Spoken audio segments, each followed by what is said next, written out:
Perkenalkan, nama saya Rizka Andini dengan NIM 73114203113. Di sini saya akan membahas tentang kasus penyimpangan ideologi Pancasila. Ideologi, apa sih itu ideologi? Ideologi berasal dari dua kata, yaitu idea dan logis.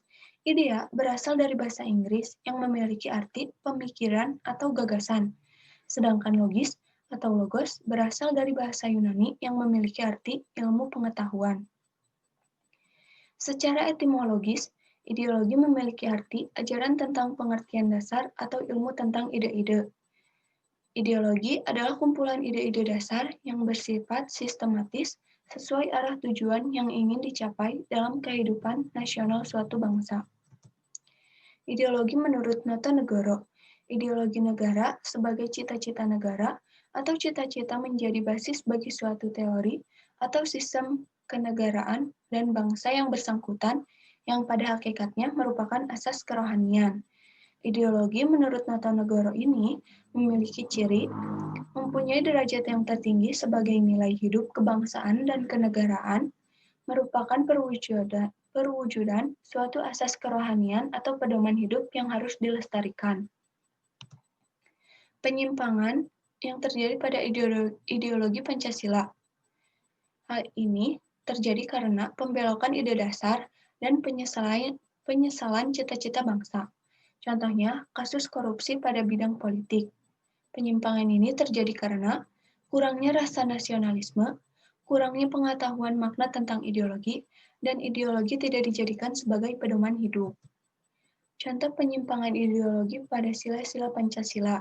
Pada sila pertama, yaitu adanya gerakan radikal kelompok tertentu yang mengatasnamakan agama, tidak ada sikap toleransi pada sesama, fanatisme, bersifat anarki, dan melakukan pembunuhan. Terorisme menyimpang pada nilai sila ketuhanan yang Maha Esa. Tidak hanya itu, terorisme juga menyimpang pada sila kedua dan ketiga dalam Pancasila. Hal itu disebabkan karena kurangnya pemahaman akan nilai-nilai Pancasila. Pada sila kedua, kemanusiaan yang adil dan beradab. Contohnya, perbudakan dan memperkerjakan anak di bawah umur. Contoh nyatanya yaitu penggusuran rumah miskin di Surabaya pada tahun 2018 tanpa adanya tindak lanjut dari pemerintah, seperti memberi bantuan atau jaminan kepada rakyat miskin. Hal ini termasuk ke dalam ketidakadilan pada rakyat miskin dan menyimpang pada nilai sila kedua dalam Pancasila.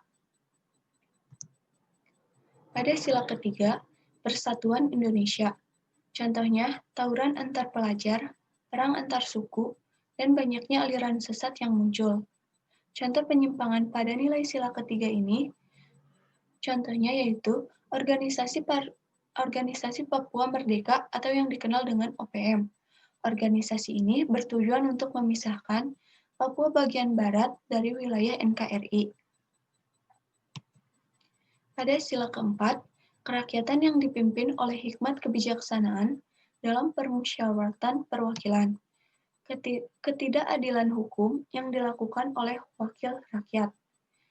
Contohnya seperti korupsi. Di Indonesia, penyimpangan pada nilai sila keempat ini terbukti pada beberapa tahun silam.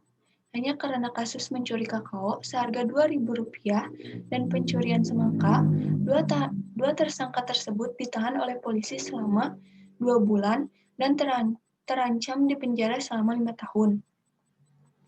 Sedangkan para pejabat yang memakan uang negara yang jumlahnya sampai miliaran rupiah malah tidak diselidiki sama sekali dan hanya ditahan selama 1-2 tahun. Setelah itu mereka dilepaskan begitu saja. Pada sila kelima, keadilan sosial bagi seluruh rakyat Indonesia. Contohnya yaitu adanya diskriminasi di rumah sakit. Biasanya, mereka memperlakukan pasien kurang mampu dengan seenaknya dan tanpa rasa hormat. Sedangkan pada pasien yang mampu, diperlakukan dengan istimewa. Hal ini tentu sangat mencolok dan masih berlangsung di Indonesia. Dampak penyimpangan ideologi.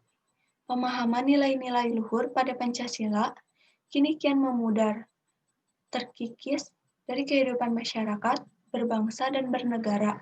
Hal ini perlu diperhatikan dan dievaluasi untuk mengembalikan nilai-nilai luhur Pancasila kepada kaum intelektual muda, seperti mahasiswa, politikus, dan birokrasi pemerintahan.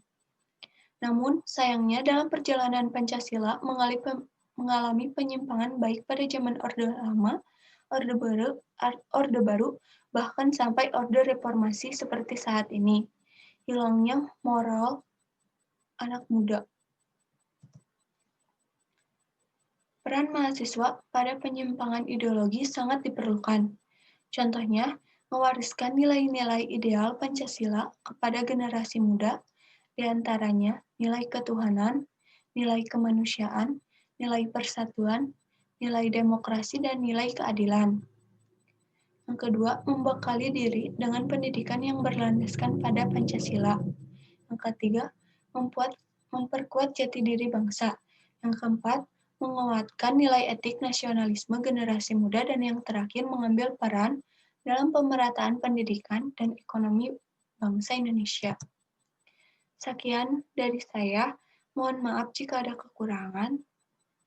Wassalamualaikum warahmatullahi wabarakatuh. Terima kasih.